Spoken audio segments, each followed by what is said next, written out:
convidar a Santa e Amada Igreja para uma reflexão a respeito do Dia do Senhor 4. Nós estamos estudando no Catecismo a primeira parte dele, né? Que é sobre como são grandes nossos pecados e miséria, né? E essa parte ela vem desde o Dia do Senhor 2, né? Onde a pergunta 3 do Dia do Senhor 2 é: como você sabe dos seus pecados e miséria? Como nós sabemos disso, né? E a resposta é pela lei de Deus, né? É a lei de Deus que nos mostra o que de fato é pecado e o que não é. Embora tenhamos já falado sobre isso nos domingos anteriores, vale ressaltar que nós não devemos colocar sobre nós mesmos, nem sobre outras pessoas, fardos que Cristo não colocou. Tá?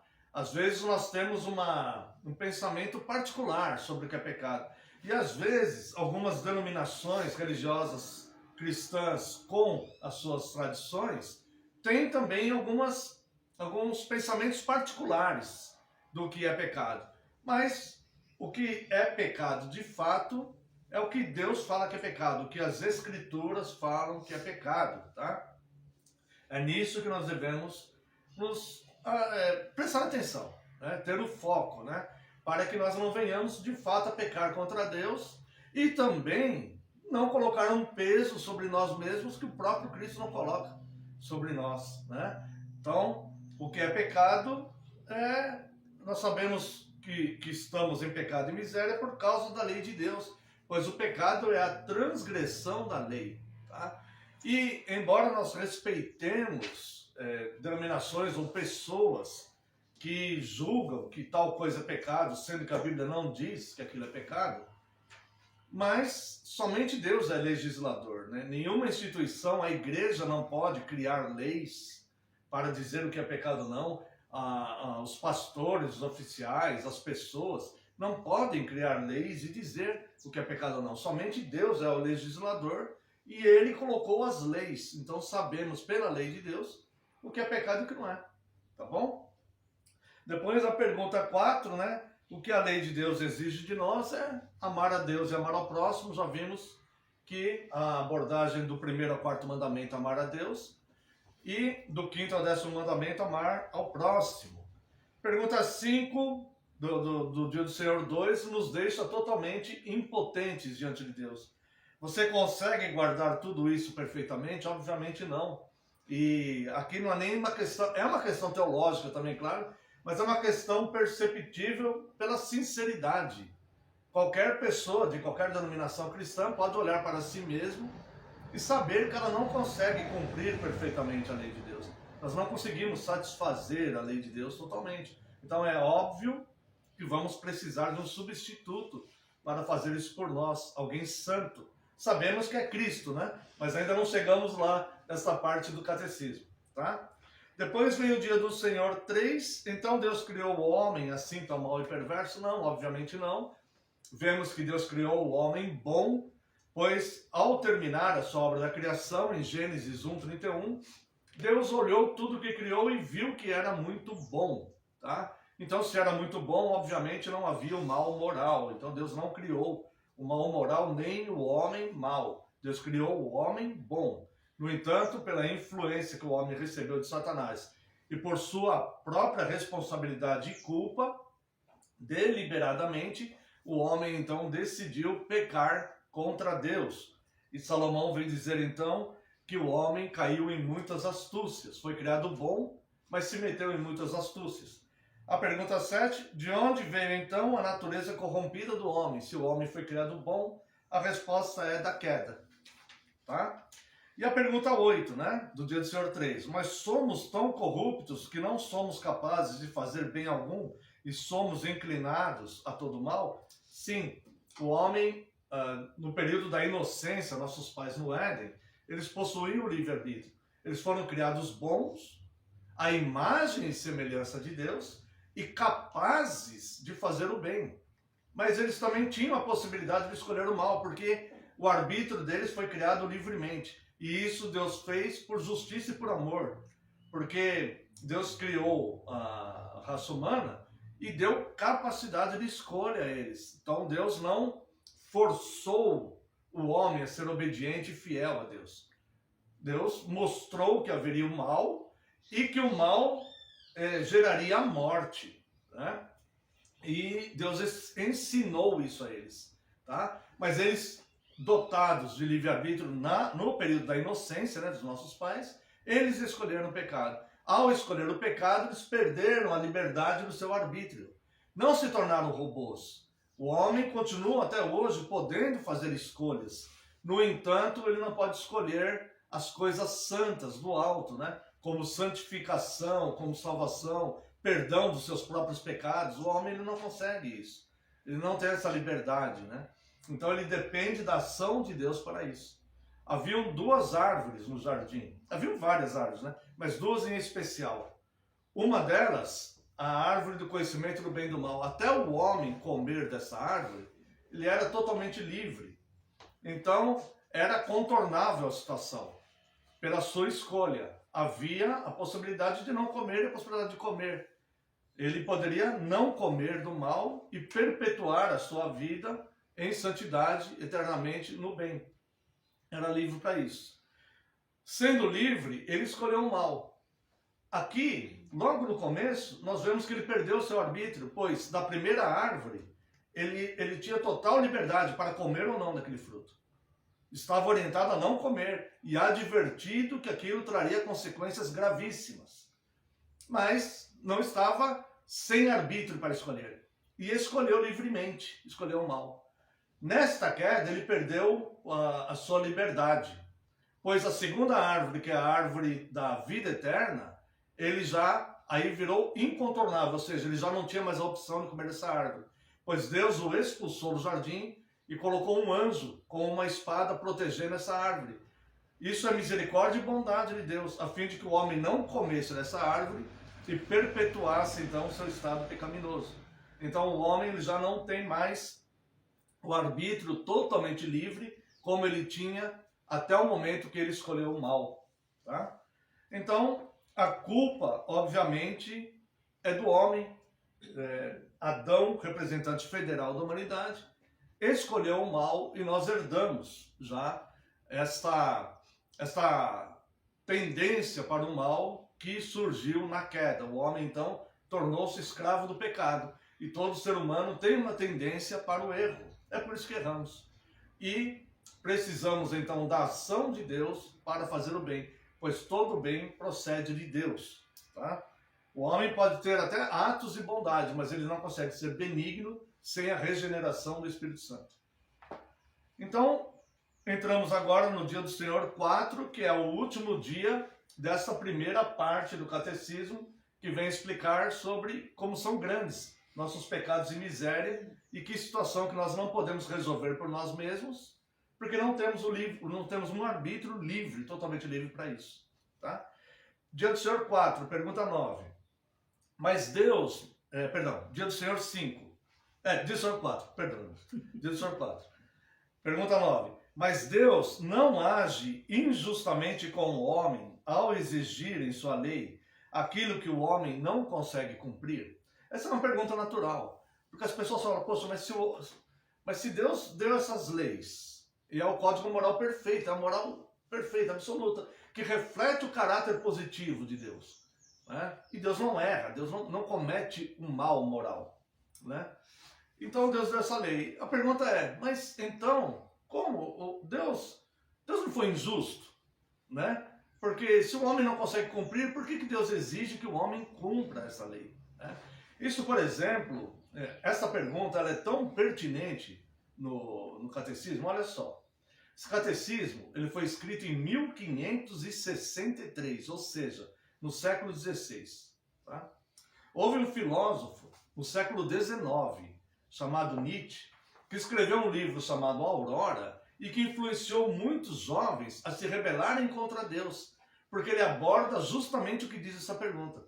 Ele fala, não, mas Deus foi tão injusto com o homem, segundo Nietzsche. Deus foi tão injusto com o homem que ele deu leis para o homem cumprir que o homem não consegue cumprir. Então veja como o catecismo já prevê isso séculos antes, que é uma pergunta que as pessoas fariam de fato. E vai explicar. Pergunta 9. Mas Deus não age injustamente com o homem ao exigir em sua lei aquilo que o homem não consegue cumprir? A resposta é não. Pois Deus criou o homem de tal forma que este era capaz de cumprir a lei. Lembra? Deus criou o homem bom, santo, perfeito. Deus criou o homem tão bom e tão perfeito que Deus criou o homem à sua imagem e semelhança. Então veja, não é correto alguém com uma influência tão grande como Nietzsche teve de abordar um aspecto do Evangelho, uma pergunta que seria normal abordar, afirmar aquela pergunta sem observar todo o contexto do que a fé cristã ensina. Pois a própria fé cristã ensina que o homem foi criado bom, não só bom, ele foi perfeito e a imagem e semelhança do próprio Deus. Tá? Então o homem era perfeitamente capaz de cumprir esta lei, assim como Deus o é. Porque o homem foi criado bom, santo, perfeito e é a imagem e semelhança de Deus. Tá? Então o homem não consegue hoje cumprir essa lei pela sua própria escolha, livre. Livre-arbítrio mesmo, para que ficasse patente que a falta de arbítrio e o pecado entraram no mundo por escolha livre, deliberada do homem. Tá? Então a culpa e a responsabilidade é do homem. Satanás influenciou? Sim. Satanás foi condenado? Sim, influenciou. Tá? Mas isso não tira a culpa do homem que escolheu seguir essa influência. Tá? Então se alguém me influenciar para fazer algo errado e eu fizer porque essa pessoa me influenciou, isso não vai eximir a minha culpa. Porque eu tenho condições de dizer, vou fazer ou não vou fazer. Né? A pessoa me influenciou e falou, não, tudo bem, ela me influenciou, mas eu não vou fazer. Tá? Então, Deus, pergunta 9, mas Deus não age injustamente com o homem ao exigir em sua lei aquilo que o homem não consegue cumprir? Não, pois Deus criou o homem de tal forma que este era capaz de cumprir essa lei. Mas o homem, sobre a instigação do diabo, em desobediência deliberada. Veja, só pode ser deliberado aqui porque ele tinha, de fato, a liberdade de escolher o bem e o mal. Privou a si mesmo e a todos os seus descendentes desse dom, porque ele respondia federal pela humanidade. Tá? Eu sei que os irmãos já sabem disso, mas estamos fazendo um vídeo também, né? Às vezes as pessoas também perguntam, não está aqui no catecismo, mas elas perguntam, mas não é certo, né? Porque foi Adão que pecou e não eu, né? Mas é o representante federal da humanidade, né? Veja, nós vivemos num país que é uma república federativa. É uma república federativa. Então, nós temos aqui as nossas autoridades estabelecidas. E essas autoridades é que respondem para o Brasil. Então, um exemplo. Vamos dizer que tem uma reunião na ONU ou qualquer outra que envolva outras nações e que eles deliberem alguma coisa lá e todos votem, né? E os representantes federais do Brasil votem por algo que eu ou você não concorde com aquilo, tá? Mas eles votaram para aquilo, eles tomaram a decisão em nome da nação. Não fomos nós que votamos, não fomos nós que decidimos, nós não tivemos culpa, mas enquanto brasileiro a nação, ela responde por aquilo. Da mesma forma que Adão, como representante federal da humanidade, tomou a sua decisão em nome de todos nós. Tá? Pergunta 10.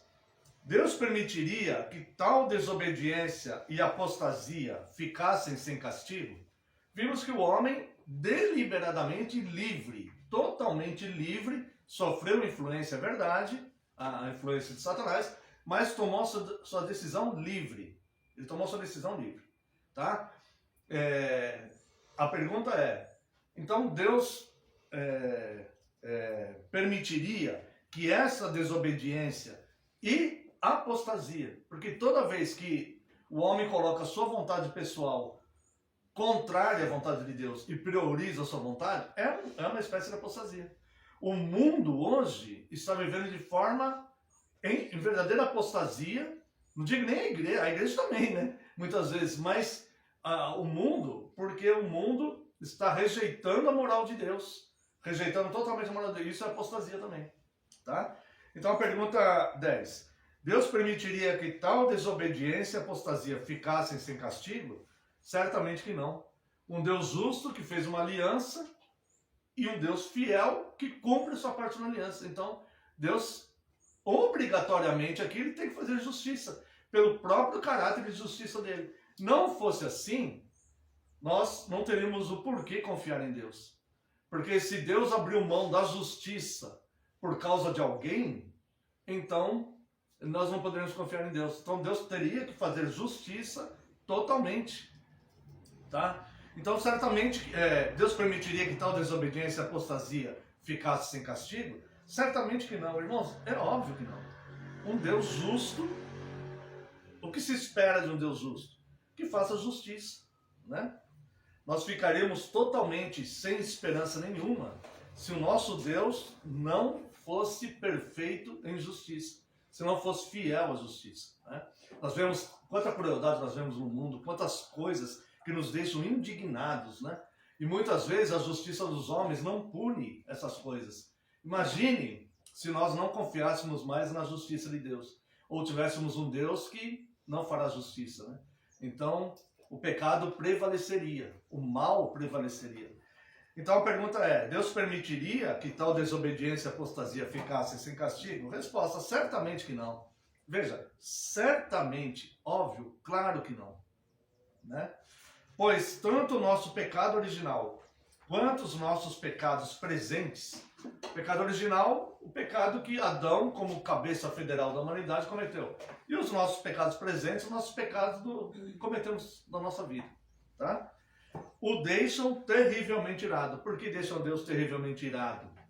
Porque Deus não suporta nenhum tipo de mal. Deus é benigno totalmente. Deus, ele tem aversão totalmente ao mal. Tudo que é mal, tudo que é cruel, tudo que é injusto, Deus detesta essas coisas, né? Deus é correto, Deus é certo, Deus é amor, né?